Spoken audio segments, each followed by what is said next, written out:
Muy buenas tardes.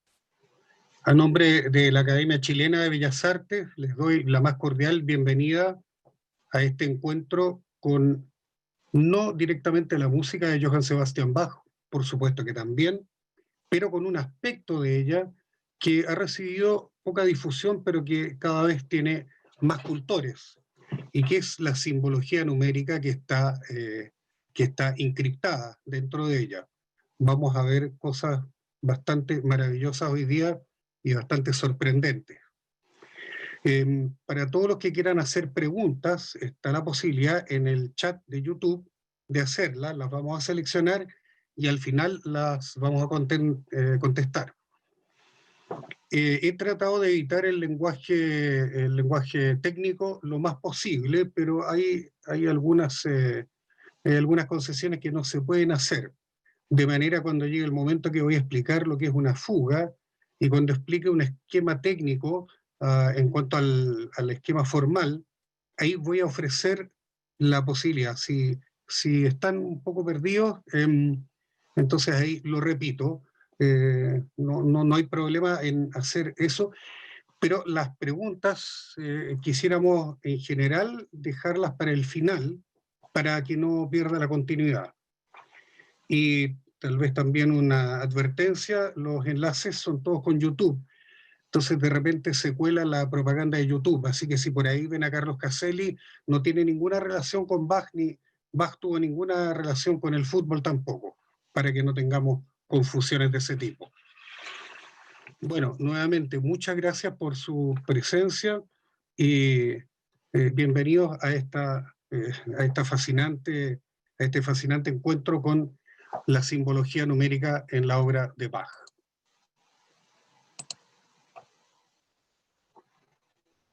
Bach fue un músico eminentemente cristiano, temeroso de Dios.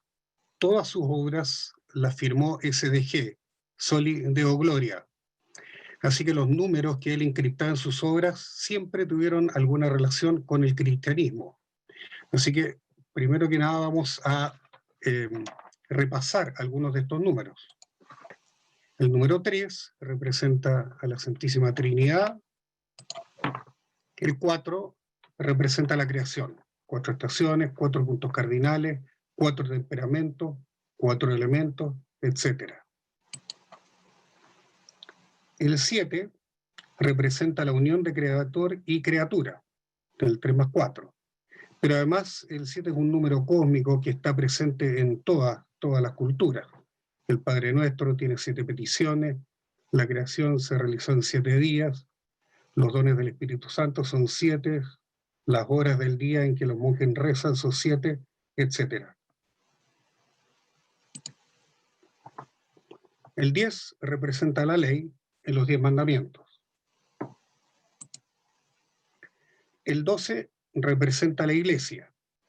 Son 12 las tribus de Israel, que es el pueblo elegido, y 12 los apóstoles.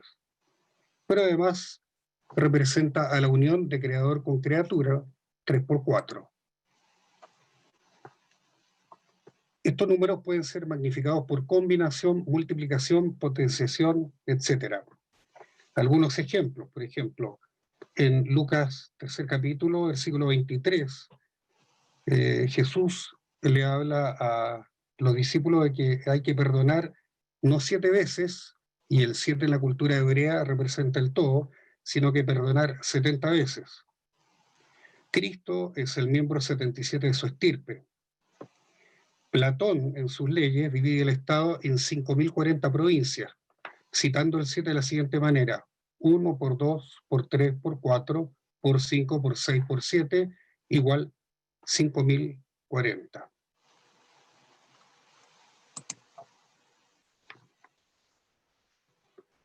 Vamos a ver entonces los primeros ejemplos que son bastante evidentes, para después ir a otros que están más ocultos. En la Pasión según San Mateo, Bach de partida cita a la ley en 10 coros dobles. El 10 es el número de la ley, 10 coros dobles, cada uno con un texto que hace referencia a la ley, la citan de una manera bastante evidente.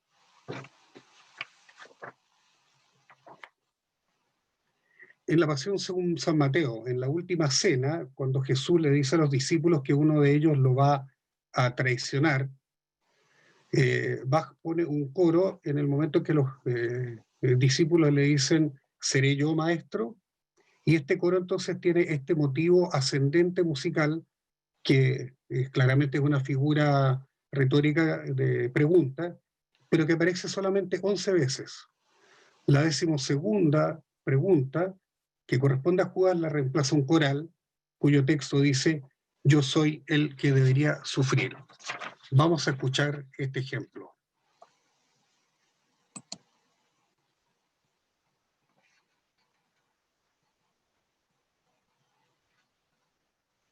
I come to see the corpse of David Melrose. Patrick, narcissistic schizo. Mit meinen Jüngern, einer unter euch wird mich verraten.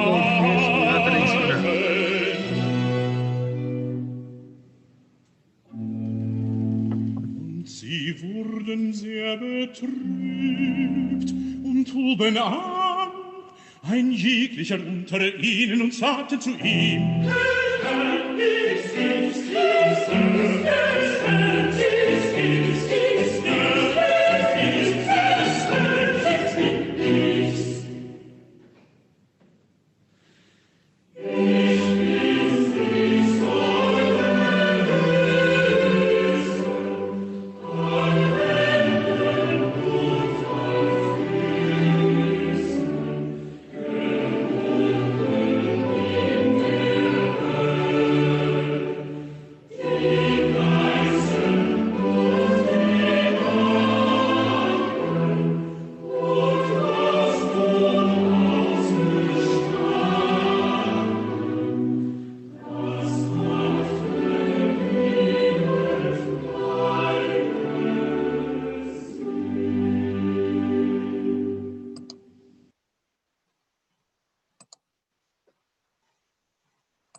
Les recomiendo que no intenten contarlos ahora. Eso va demasiado rápido como para hacerlo.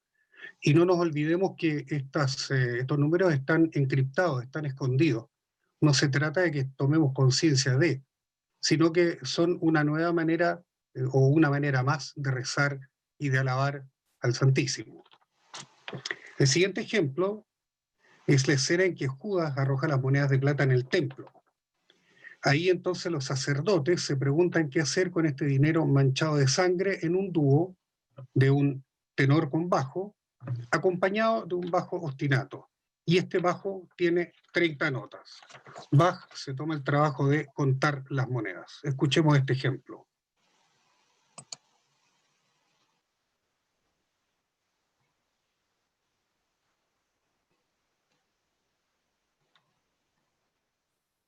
I'm sure the police will do their best to find the culprit, but I'd like to help. May I?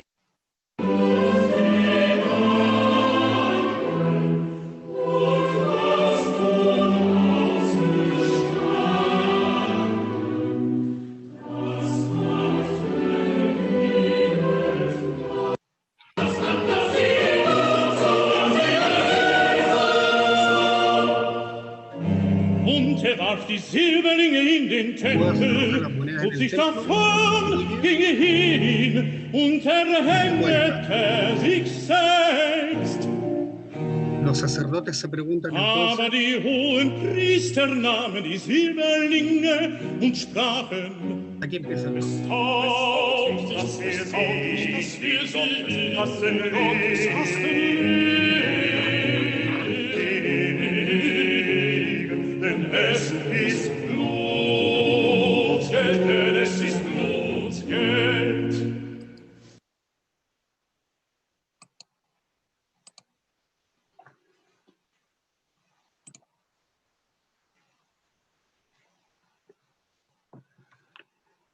La sección del terremoto, que es bastante dramática, siempre está caracterizada por mucho movimiento en los bajos, así como es el efecto que nos produce acústicamente un terremoto, ¿no es cierto? Sacudones y ruidos muy fuertes del subsuelo.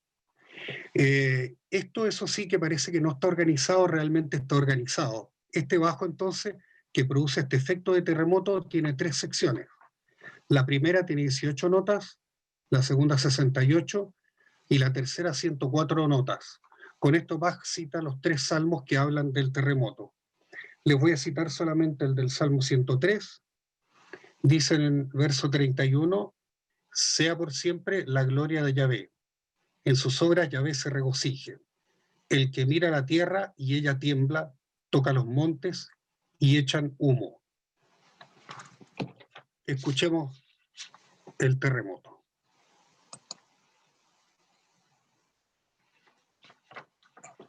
Und sprachen, es taugt, dass wir sie.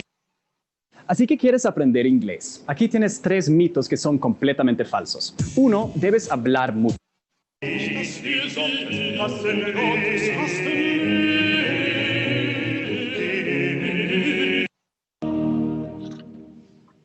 Und siehe da, ein Tempel zerriss und zerstört, von oben an bis unten aus. Und die Erde erbebte, und die Felsen zerrissen, und die Gräber täten sich auf, und stunden auf wie Leiber der Heiligen, die da schliefen,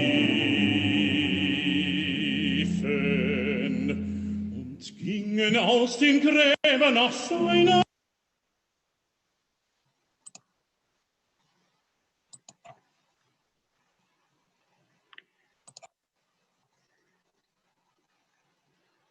Bien, hay otra herramienta que es bastante importante, que es el alfabeto numérico, que consiste en asignarle un número a cada letra del alfabeto.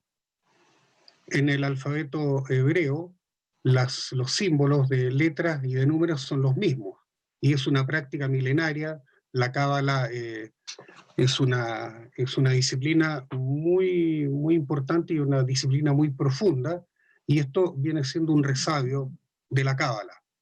Con este alfabeto numérico aparecen entonces nuevos números. Ahora, los números están citados en el número de notas, como lo vimos por tema, o número de compases, o las veces que aparece un tema, etc. Por eso es que se hace difícil reconocerlo, porque están escondidos. Pero gracias a Dios contamos con estos maravillosos musicólogos que han investigado a profundidad y nos han proporcionado esta información. El número de Bach es el 14 y el 41 es su inversión. La inversión es un típico recurso contrapuntístico. Bach es el maestro del contrapunto, y parece que esto de que el 14 y el 41 lo identifiquen no es casualidad. Veamos. Asignémosle números a las letras. Bach, 2 más 1 más 3 más 8 igual 14. Y JS Bach, J9, S18, Bach, 41, en fin. Ahí está. Está Bach y su inversión. Vamos a ver dónde y cómo lo cita. La verdad es que el 14, el 41 y un montón de otros números que están relacionados con el nombre Bach están permanentemente presentes en su música. Ahora vamos a ver un par de ejemplos que son bastante elocuentes. Pasemos a empezar con el coral que Bach le dicta en su lecho de muerte a su yerno Alt-Nicol. Él toma un coral que había escrito un tiempo antes, que se llama Cuando estamos frente a las peores tribulaciones, y forma parte de una colección muy importante que son los 18 corales de Leipzig. Bach entonces en su lecho de muerte le dicta este coral a Alt-Nicol y lo altera en un par de cosas, y vamos a ver en qué. Este coral tiene 3 voces graves que se mantienen intactas. Sobre esto entonces está el coral, que está ornamentado. Originalmente, entonces, la primera línea de este coral tenía solamente 9 notas. En la versión que escribe Bach en su lecho de muerte, la amplía a 14, que es Bach. La segunda línea, que en el original tiene 8 notas de coral, queda en 8, no hay alteración. La tercera línea, que originalmente también tiene 8 notas, la amplía a 10. Y ahí podemos ver entonces que este 18, 8 más 10, igual S de Sebastián. La cuarta línea originalmente tiene 8 notas, que la amplía Bach a 9, citando la J. El total entonces de notas del coral original son 32, que quedan ampliadas a 41. Bach de esta manera se estaba muriendo y se despide de este mundo, cambiándole también el título al coral, que se llamaba Cuando estamos en las peores tribulaciones, y lo cambia por Ante tu trono comparezco. Bach comparece en el trono del Altísimo.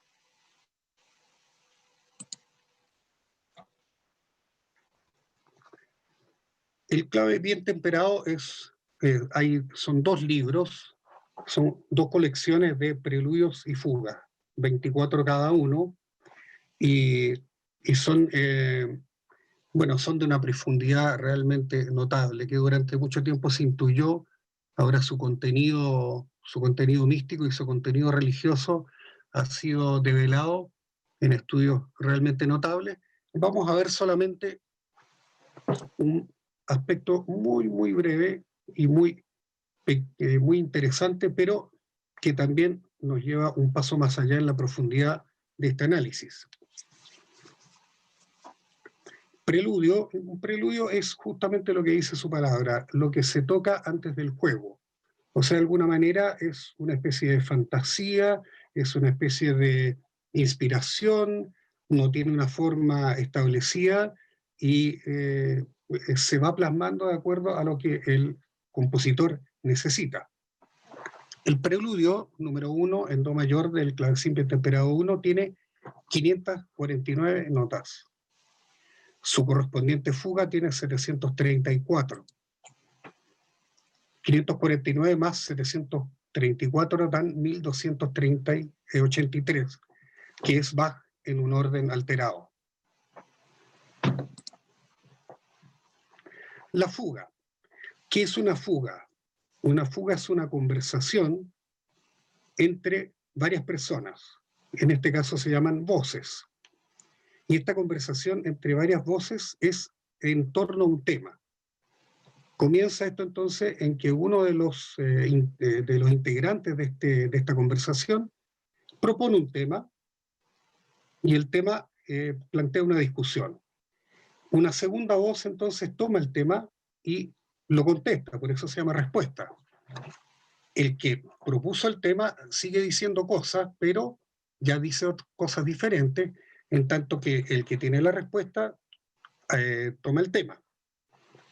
Y así sucesivamente hasta que todas las personas o las voces que participan de esta fuga tienen en algún momento, ya expusieron el tema, y con eso termina la primera parte, que es la exposición. O sea, es una conversación en torno a un tema.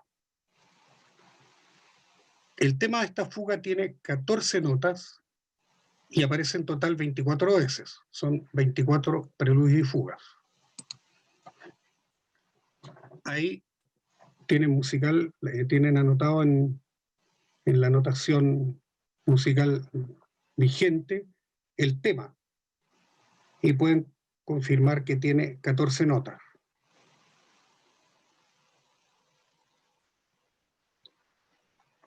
Vamos a ver ahora cómo Bach ocupa el 14 como estructura de la fuga y además cómo también cita el 14 de otra manera.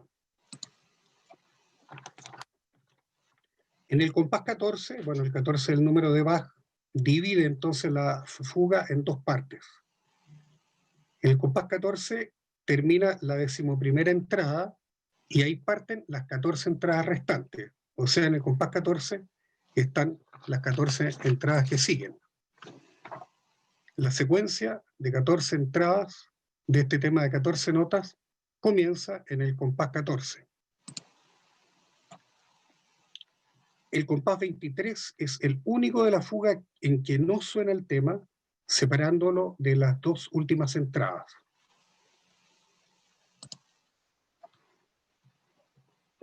El esquema que viene puede ser bien complicado, así que una vez que termine voy a ofrecer la palabra para una pregunta, porque si hay que repetir esto, me parece que es importante hacerlo. Este esquema, entonces, por el lado izquierdo vemos SCTB, que se refiere a las voces que están participando: soprano, contralto, tenor y bajo, de arriba hacia abajo. La contralto tiene la entrada número 11 del tema, el tenor la número 12, el bajo la número 13. La entrada número 14 es especial porque no está completo este tema de 14 notas, sino que tiene solamente 7. Luego vienen 8 entradas que cumplen con la ley, ¿no? La número 15 al soprano, 16 contralto, 17 tenor, 18 bajo, etc., hasta que llegamos al compás 23. O sea, después de esta entrada número 14, que solo tiene 7 notas, tenemos 8 entradas seguidas del tema, que se separan de las dos últimas por el compás 23, que es el único en que no suena el tema. Así tenemos entonces que a partir del compás 14, las entradas del tema se dividen en un grupo de 3, una solitaria, que es la que tiene solo 7 notas, 8, y las dos últimas separadas por el compás 23, que es el único donde no suena el tema. Bach entonces está ahí presente como esquema estructural. Y esto se intuye en la perfección de la música, pero por supuesto hay que bucear mucho para descubrir.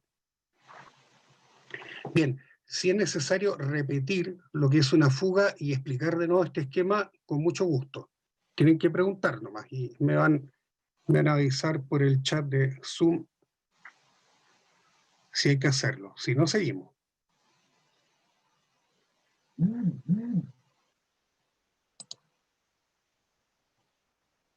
Hasta ahora no veo nada. Por lo menos en el chat de Zoom. A ver si por el WhatsApp. No. Bien.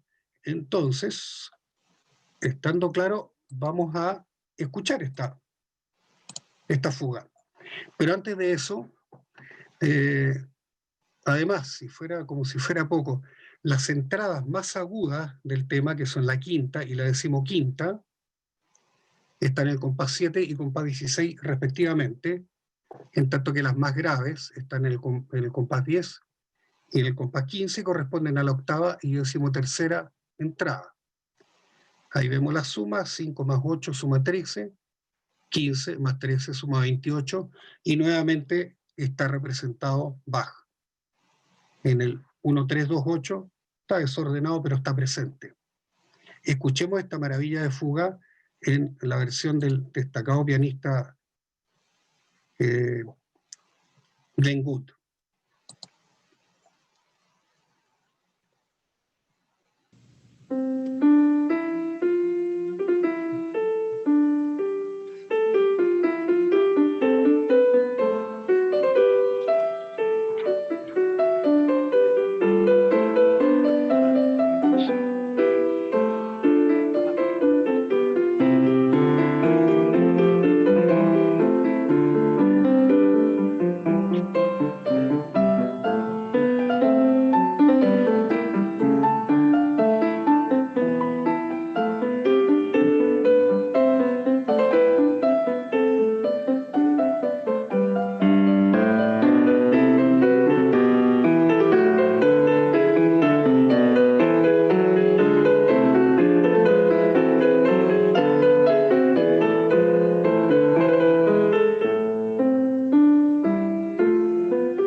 Aprovecho de saludar a Tomás Brandmeier, que pregunta, claro, si hay dos notas ligadas, quiere decir que no se repiten, por supuesto.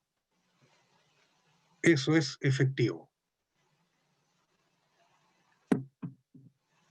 Bien, uno lo escucha y suena tan inofensiva, ¿no? Cuesta pensar que en una música que aparentemente es tan llana y tan descomplicada, puede haber principios de construcción tan intrincados, tan notables.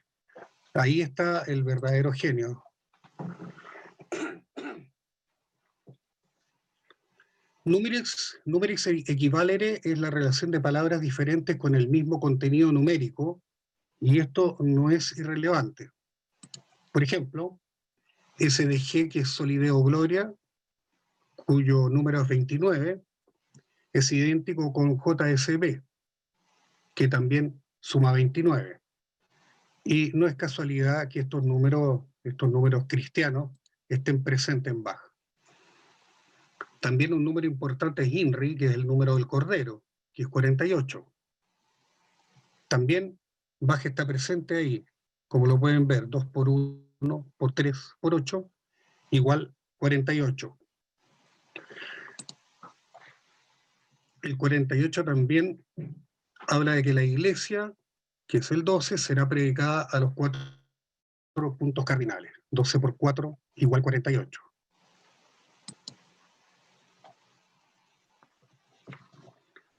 Vamos a hablar ahora del arte de la fuga. Ya que habíamos hablado de fuga, el arte de la fuga es una de las últimas obras de Bach que él mismo quiso publicar, pero no llegó a terminarla. Incluso él mismo fue el que hizo varias de las placas de cobre. Al no terminarlo, quedó esta obra rodeada de misterio, y se logró develar el contenido teológico gracias a un trabajo maravilloso de Herta Kluge-Kahn en base a la Biblia personal de Bach, la llamada Biblia de Calo, que se redescubrió en un museo en Pensilvania y que este museo puso a disposición de la Sociedad Bach de Leipzig. Y a raíz de eso, subrayados del puño y letra de Bach y notas al pie de la página, se descubrió la relación del arte de la fuga con el Apocalipsis de San Juan.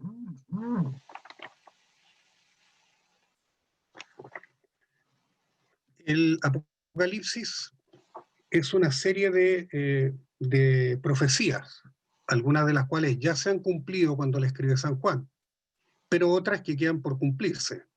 Y la figura central es Cristo, Christus en alemán, y su número es 112. Estamos hablando del arte de la fuga, o sea, es un compendio de fugas. Son muchas fugas escritas sobre el mismo tema, pero con diferentes técnicas y también con una intención, ¿cómo se llama? Con una intención teológica que vamos a develar un poco aquí. El principio teológico estructural es el siguiente. El primer contrapunto comienza con un tema de 11 notas. El tema se llama en latín dux, que significa guía. La segunda voz le responde. Ahora, Jesús en su parte divina es el guía que nos llevará a la redención.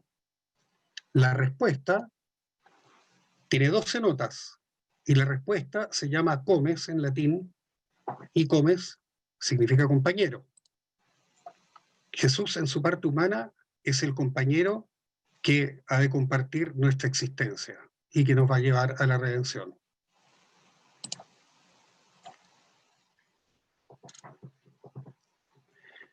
El número de Christus es 112, y lo vemos entonces aquí de una manera bien especial. Cuando comienza el arte de la fuga, la primera entrada del tema termina, y este último tono del dux coincide con el primer número, con la primera nota del comes. O sea, el dux de 11 notas, con el corchete por encima, se une con el 12 del comes y está representando al 112. Eso es Cristo.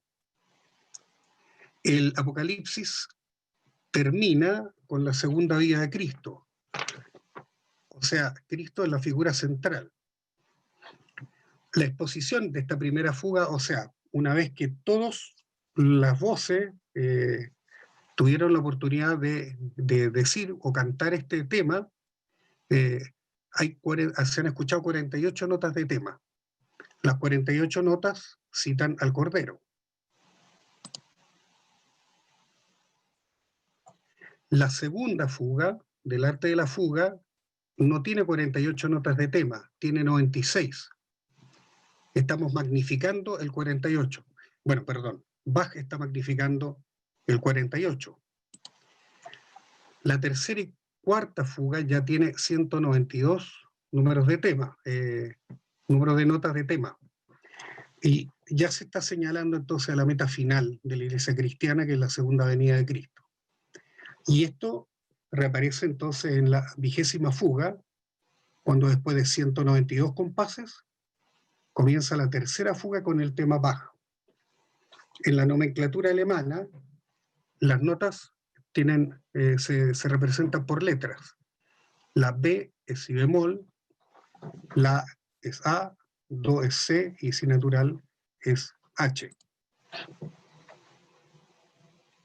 Ahí podemos ver el tema. Es un tema muy interesante, es un tema muy complicado y es un tema muy que presenta muchas posibilidades para su desarrollo.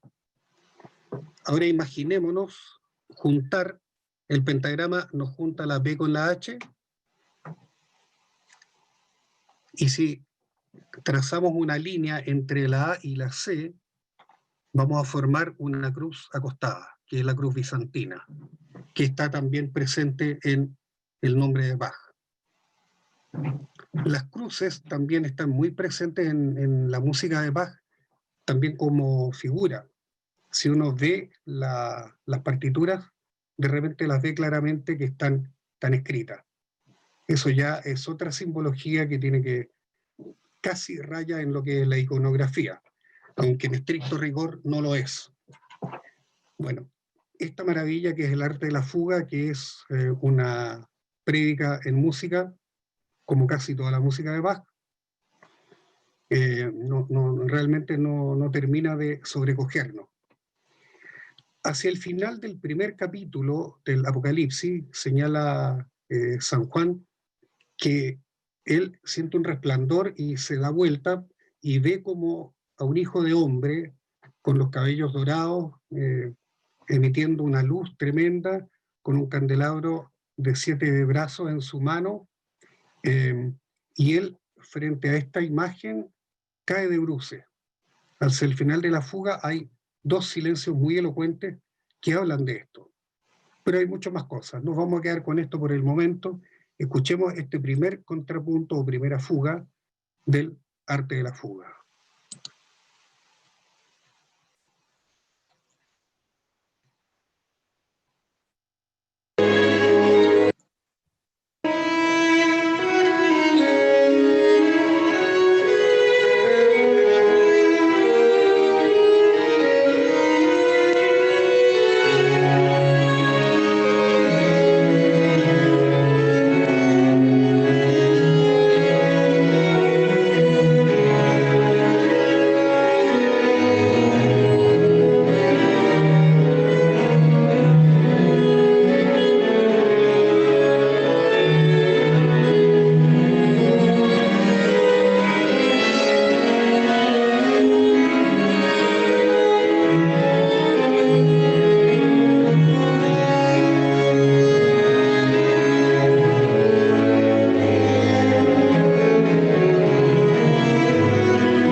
Bien, tenemos dos preguntas.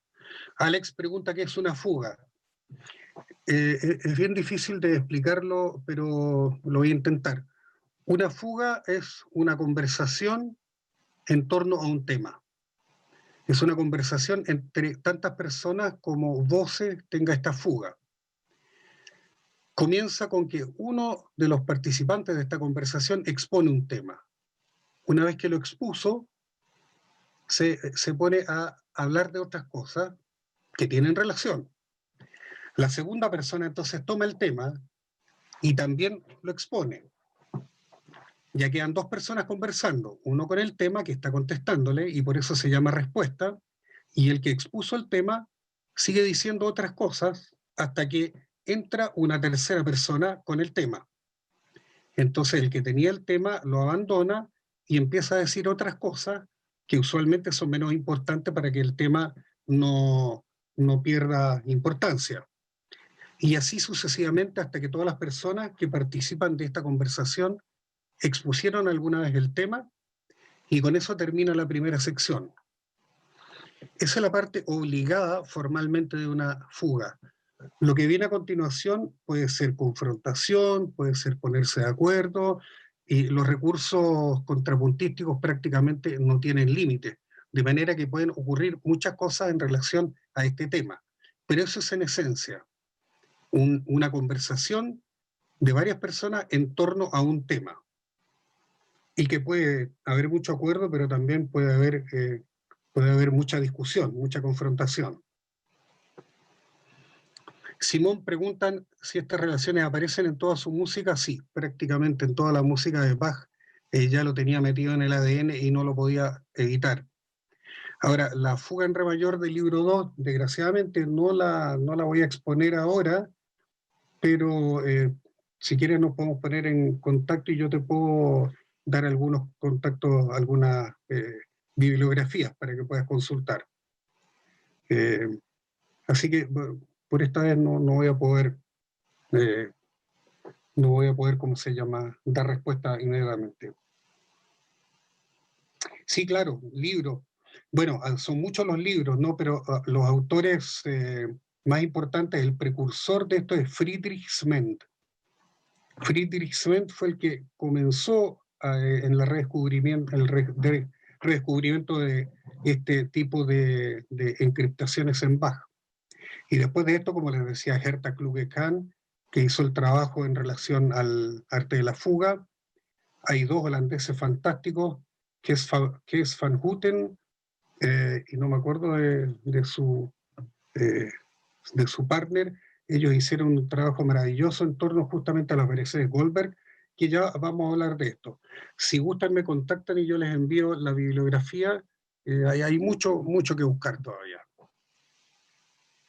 Vamos a continuar, eso sí, con el credo de la misa en si menor. La misa en si menor es una obra monumental de Bach. No vamos a hablar de su génesis porque está rodeado de misterio también. Muchos musicólogos incluso han llegado a dudar de la existencia de, pero esa es otra historia. El credo parte con, ahora me van a tener que creer nomás porque nos vamos a entrar a explicar cosas técnicas, parte con la quinta. Y la quinta es el intervalo proteico. Eso ya lo definió Pitágoras, porque él dijo que con una quinta se podía definir todo el material tonal del universo. Y tenía razón. Por lo tanto, el hecho que este tenor parta con la quinta sola, está hablando de un acto de creación de alguna manera. Y observen lo que hace el bajo debajo de esta quinta. 1, 2, 3, 4, 5, 6, 7. Esas 7 notas hacen contar los días de la creación en este acto creador del credo. Qué belleza, ¿no es cierto? Este credo es una fuga a 7 voces basada en la entonación gregoriana. El número de credo es el 43. Recordemos que el número de Christus es el 112. Ahora, el credo de la misa tiene 748 compases, que es 7 veces el 112. El santo nombre de Cristo aparece 7 veces en él. En su primer coro, Credo in unum Deum, aparece la palabra credo 48 veces. Los dos primeros coros suman 129 compases, 3 por 43. ¿Por qué los dos primeros coros? Porque Bach ocupa la práctica del gregoriano, que consiste en que el sacerdote es el que entona el credo, él canta credo in unum Deum, y la asamblea le contesta Paterem omnipotentem. ¿Cómo lo hace Bach? Este credo in unum Deum es una fuga a 7 voces, pero una fuga solista. Participan muy pocos instrumentistas. Son 4 voces más 2 violines que se comportan en forma vocal y el bajo continuo. Y la respuesta entonces, Paterem omnipotentem, creador del cielo y de la tierra, van juntos. O sea, uno es la respuesta del acto de fe y ¿cómo se llama? La asamblea refrenda este acto de fe. Ahora, esta fuga del credo in unum Deum tiene 17 entradas, combinando el 7 con el 1 como en el primer compás, con esta quinta vacía más los 7 tonos del bajo simbolizando la creación. Y el segundo coro, Paterem omnipotentem, tiene 84 compases, que es 7 por 12. Escuchemos este credo de la misa en si menor.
Qué maravilla, ¿no?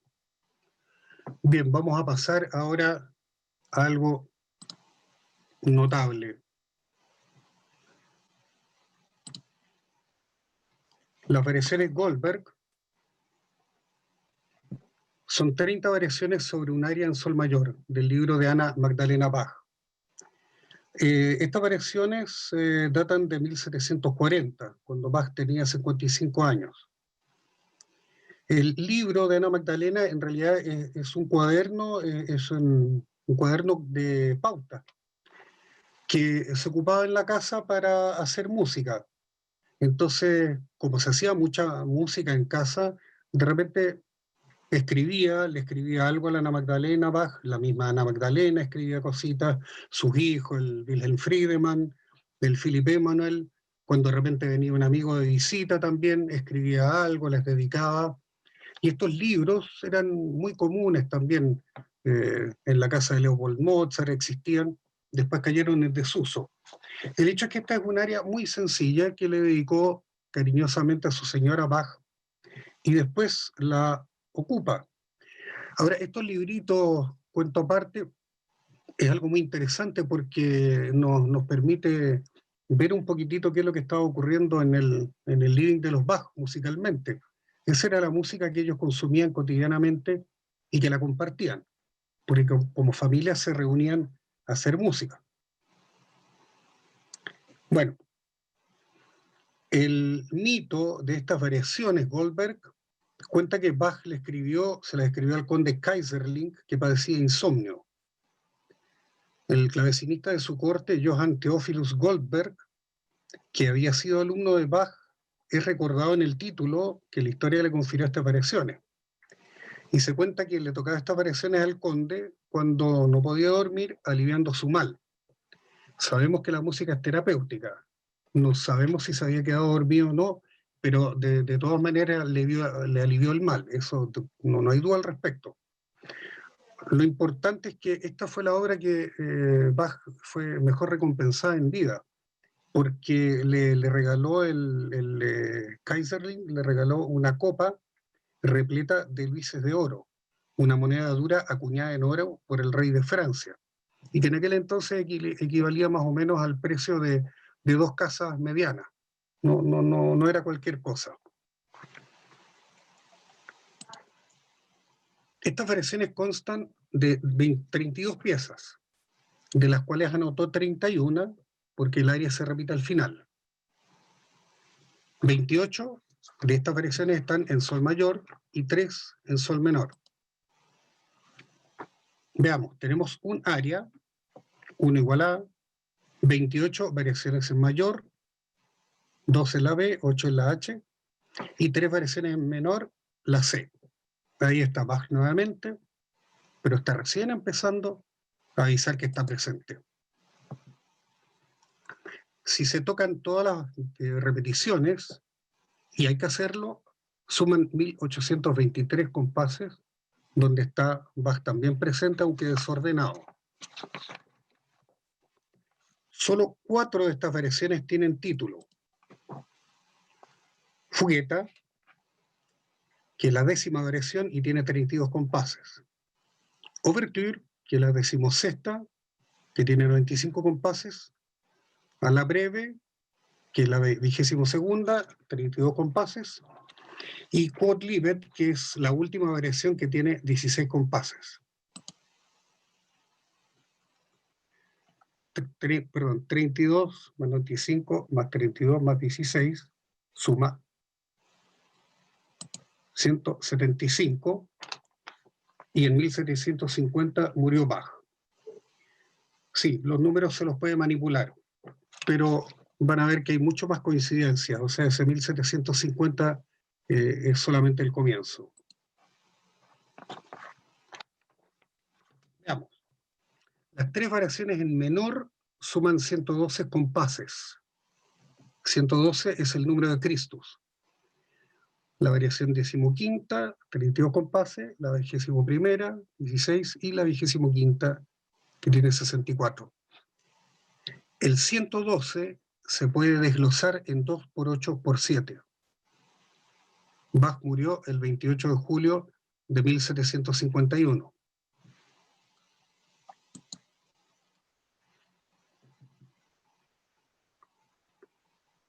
Antes de continuar, les quiero decir que Bach seguramente no tenía la más remota idea de que se iba a morir ese día. Lo que está ocurriendo aquí es que tenemos una construcción tan perfecta que cuando tenemos esta perfección, el orden cósmico se hace presente de otra manera. Es lo mismo que cuando hay resultantes, cuando hacemos algo que está muy bien hecho, se lo presentamos a alguien para que lo vea, y esta otra persona dice, oye, qué bonito que hiciste acá, y la verdad es que aparecen resultantes que uno ni siquiera tenía pensado que podía hacer. Aquí estamos hablando de resultantes que van mucho más allá de lo evidente, que tienen que ver, como les decía, con el orden cósmico. Bach no sabía cuándo se iba a morir, pero de alguna manera esto está presente no porque sino más. Bien, la variación número 16, que marca la mitad de las variaciones, consta de dos partes repartidas de la siguiente manera, y esto es bastante interesante. Arriba tenemos la cifra de compás, que yo no sé hacer todavía el compás partido, o sea, esa C debería tener una rayita al medio y la otra C al lado del 3/8 también. Quiere decir que parte con una sección en 2 medios que tiene 31 compases. Luego viene una sección rápida en 3/8 que tiene 63 compases. Y curiosamente Bach, la última nota, le cambia nuevamente la cifra de compás y deja entonces un compás solo. Y uno se pregunta por qué. Bueno, ya lo vamos a ver. En todo caso, 31 más 63 más 1 da 95, y 95 es el número de Todesjahr, que en alemán significa año de muerte.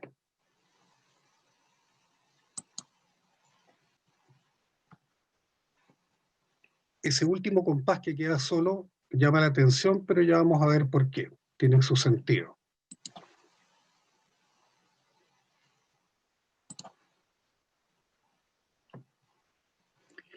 Bien, si incorporamos entonces la forma anteriormente descrita de la obertura, las 4 piezas con título se muestran una serie de fechas de nacimiento y muerte de Bach, y es bastante elocuente. Veamos, ¿se acuerdan? Fugueta, Ouverture, a la breve y Quodlibet son las 4 variaciones que tienen nombre. Ahora, los números de compases. El de la fugueta y la primera parte de la ouverture juntos suman 63, que se puede desglosar en 21 por 3. El 21 de marzo es el cumpleaños de Bach. Después, dejamos aparte los 32 compases de fugueta y los 31 de la primera parte de la obertura, nos vamos a los compases del 3/8. El 63, que nuevamente nos da el 21 por 3, el 21 de marzo, y ahora entendemos por qué dejó este otro compás fuera, porque si no lo dejaba fuera, no citaba su cumpleaños. Y eso sí lo hizo en forma consciente. Eso podemos decir que es así.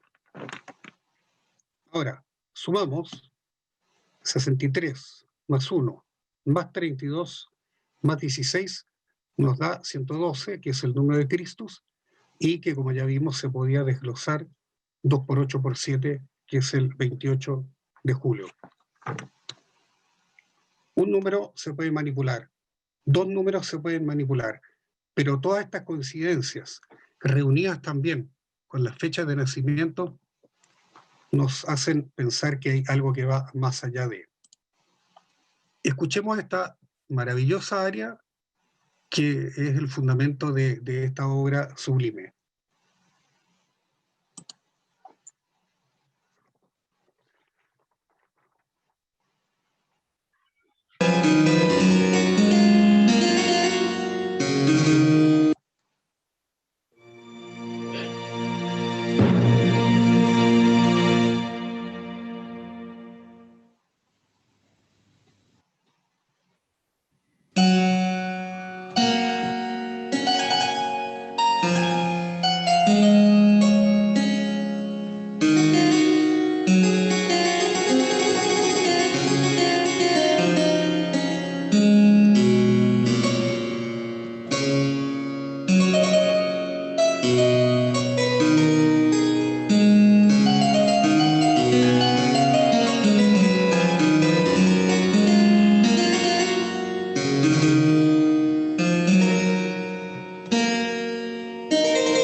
Bien, estaban preguntando que repitiera el nombre de los autores.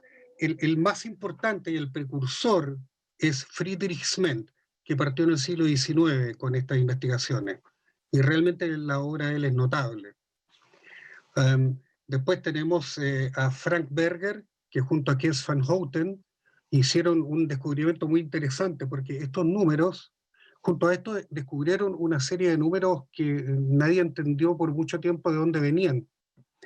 Y luego ellos, yo creo que fue gracias a la computación, descubrieron que Bach llevaba una doble cuenta del tiempo. El nacimiento de Christian Rosenkreuz, fundador de los Rosacruces, Bach lo numeró como año cero, entonces cita un montón de números con esa referencia como año cero, incluido su año de nacimiento, etc.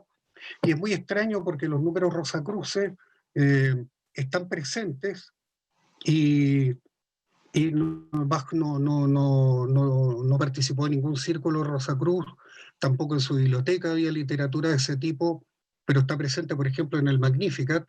El Magnificat tiene 544 compases, 544 es el número del epitafio de la tumba de Christian Rosenkreuz, que es bastante tremendo.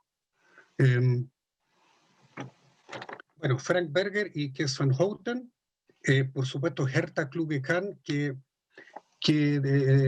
bueno, hizo el trabajo sobre el arte de la fuga, pero también sobre los corales Schubler y otras obras, que realmente un trabajo notable. Herta Kluge-Kahn, y también muy interesante el trabajo que hizo Helga Töne con respecto a las partitas y suite para violín solo de Bach, sobre todo en lo que respecta a la chacona de la segunda partita, que es un epitafio musical para su primera señora María Bárbara.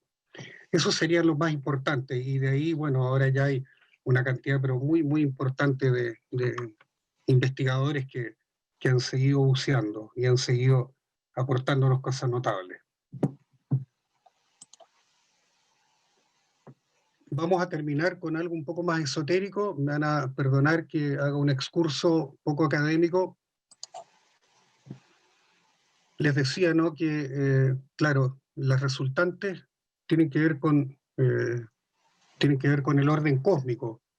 Y cuando es la vida de un hombre muy especial, de alguna manera está relacionado con el cosmos. Veamos de qué manera. Bach vivió 23.869 días. El producto de Johann por Sebastian por Bach da 69.832. Y es la cifra prácticamente dada vuelta, ¿no es cierto?, con un eje del 69. Hay una inversión maravillosa. ¿Será coincidencia? No lo sé. Yo creo que el universo creó a Bach, lo necesitaba para explicar qué era la música. Ahora, la explicación esotérica, ¿no?, es que este 23.869 es la entrada del individuo al ser, su nacimiento, y se relaciona con el signo de Cáncer. El 69.832 representa a la muerte, que es el comienzo del ser espiritual liberado de la carga humana, que es el signo de Capricornio, la contrapartida. Ahora, este 23.869 también es una combinación de Bach, ¿no es cierto?, 2381 por 1, y el símbolo de Cáncer, que es el 69 acostado. El producto de estos dos números es 2.592, que también es el producto de Bach. 81 por 32 igual 2.592. Yo creo que todas estas no son coincidencias, no sé si son relevantes, pero se las quería compartir porque nunca me han terminado de fascinar. Bien, y esta es una pequeña muestra de años de investigación de musicólogos muy destacados. No nos preguntaremos si algunas conclusiones van demasiado lejos, si constituyen una intencionalidad por parte del autor o no. Sobrecoge observar la profundidad del arte de Bach y las insospechadas resultantes. Se puede intuir la presencia del orden cósmico en estos monumentos musicales para la gloria de Dios.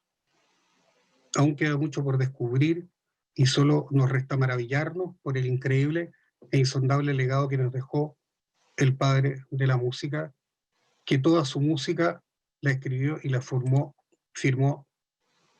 para la gloria de Dios. Con esto termina esta presentación. Quiero agradecerles su presencia y ahora vamos a dedicar el tiempo que resta a ver si les puedo contestar las preguntas que haya, si es que puedo. Aquí me están llegando. Existe, Pablo Orozco dice, ¿existe otro compositor comparable a Bach en la historia de la música clásica que tenga un vínculo tan profundo con la simbología numérica? Bien, en la época de Bach esta práctica estaba cayendo en desuso. Bach fue iniciado por Johann Adam Reinken, que tenía una edad muy avanzada. Cuando Bach lo conoció, él era apenas un niño de colegio, pero él lo inició. Entonces fue depositario de un arte que en realidad venía desapareciendo. Pero por supuesto eso era muy importante, la simbología numérica en el siglo XVI sobre todo. Está presente en todos los grandes contrapuntistas. Solo que es un poco lamentable que los musicólogos todavía no le hayan hincado al diente. Como que todos se centraron en Bach, pero Josquin, Palestrina, Ockeghem, todos estos maestros del siglo XVI, por supuesto que ocupaban estas prácticas. Ahora, ¿con qué profundidad? No lo vamos a saber hasta que alguien lo investigue. Raúl Ladino dice, me siento muy interesado en la bibliografía. Mi mail es areyesv@uc.cl. Si ustedes me escriben, yo con mucho gusto les voy a compartir ahí una bibliografía. Álvaro Gallegos, hola Álvaro, un gusto saludarte. Dice que la misa en si menor es una de las obras cumbres de la historia, pero ahí estamos absolutamente de acuerdo. No hay duda al respecto. María Isabel, ¿cómo se estudian los números encriptados? Bueno, una cosa muy importante para eso es tener acceso a los manuscritos, porque en los manuscritos aparecen cosas. De repente, ¿no es cierto?, en una sección de la misa en si menor aparece un numerito. Y vamos contando, y los números desde que comenzó a escribir hasta que llegó a ese punto está. Y ese ya es un punto de contacto, una referencia. Claro que también puede ser una cosa doméstica, no sé. Estaba componiendo Bach y de la cocina llama la señora, ya pues Juan, está lista la comida, ven a comer. Ya, entonces anota para que no se le olvide. No lo sé. Esto, pero en todo caso los subrayados y estas anotaciones al margen nos dan siempre una referencia. Entonces de ahí fue que Sment, al ver esta referencia, ganó interés en el asunto y empezó a contar. O sea, realmente él se dio el trabajo de contar y descubrir cómo que efectivamente estaban presentes estos números. Ahora, eso de contar a dedo, que es tan difícil y que toma tanto tiempo, ya no es necesario porque las computadoras simplifican mucho el trabajo. Pero esto fue, ¿no? Si Bach mismo no hubiese dejado pistas dentro de las partituras, estas anotaciones, probablemente habría pasado mucho tiempo antes de darnos cuenta. También hay otras cosas, ¿no? El famoso cuadro de Elias Gottlieb Hausmann, donde aparece Bach ahí con un canon triplex en la mano. De partida aparece ahí retratado con un abrigo, con esas chaquetas, ¿no es cierto?, de terciopelo, amplias, con tremendos botones de bronce. Podemos apreciar que tiene 14 botones. No se asusten si ustedes lo revisan después y aparecen menos, porque muchas veces cuando se retratan, se copian, se recortan en la literatura, pero el original, créanme que tiene 14 botones. Ahora, ese canon triplex que él está sosteniendo en la mano es un canon puzzle. Hay un juego ahí, un tremendo juego que, bueno, eso quedó ahí como como un desafío, ¿no?, que hay que resolver, y viene también con las pistas para solucionarlo, pero se demoraron mucho tiempo en resolverlo. De hecho, fueron más de 50 años. Y tiene 4 soluciones básicas y en total 480 soluciones. Y ese canon tiene 3 líneas. Una línea es de Händel, otra línea es de Johann Caspar Ferdinand Fischl y Bach aporta la 3ª línea. O sea, es una cuestión increíble. Y aparte de eso, los números que están citados ahí son notables. Cumpleaños de Händel, etcétera, etcétera. Hay muchas cosas ahí, muchas incluidas. Pero eso, las pistas vienen del mismo Bach y se descubrieron los que tuvieron acceso a los manuscritos. También esta Biblia, ¿no?, que era la Biblia personal de Bach, la llamada Biblia de Calo, tiene muchas anotaciones y que han permitido descubrir muchas otras relaciones teológicas con obras que se pensó durante mucho tiempo que eran música absoluta, y que no, que todas eran oración condensada.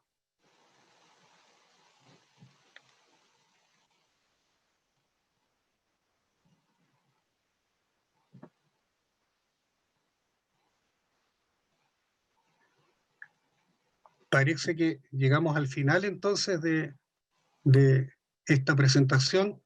Quisiera nuevamente agradecerles a nombre de la Academia Chilena de Bellas Artes su presencia y bueno, los invito a que sigamos admirando y escuchando a Bach, que parece que estamos empezando a develar una pequeña parte de los misterios que tiene su música, pero que en el fondo es un libro abierto porque es pura oración. Muchas gracias y espero que nos volvamos a encontrar en forma presencial, porque es muy frustrante no poder verlos y no poder saludarlos, pero ya nos reencontraremos. Muchas gracias nuevamente y será hasta una próxima ocasión.